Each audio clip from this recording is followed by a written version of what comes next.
Coming up next is the Chicken Dance by Rendall and Thomas, arranged by Matz.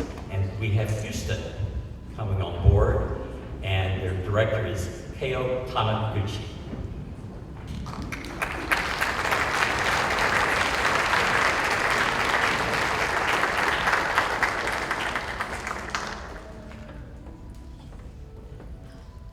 Before we start, we will be playing 2 times this very happy song. And the second time, I would like to invite all the audience to stand up and then join us with the chicken dance. So let's practice a little bit. Would you all stand up and then kind of wiggle and then have our blood flowing? So our kids will show it together. First 4 beats will be the beak, and then we go 1, 2, 3, 4. And then the second 4 beat will be the wing. We go down and up 4 times. Yep. And then the next 4 beat will be the butt.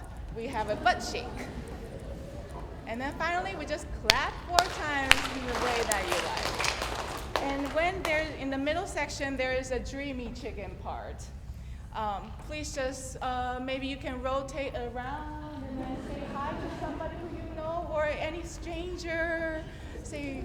Or you can just sway around and then clap with me in the compliment parts. Yeah, you can just follow me. So I will show you when to stand up. There will be a little pause in between the first time and second time, so it will be very obvious. Thank you for the cooperation, and please have fun.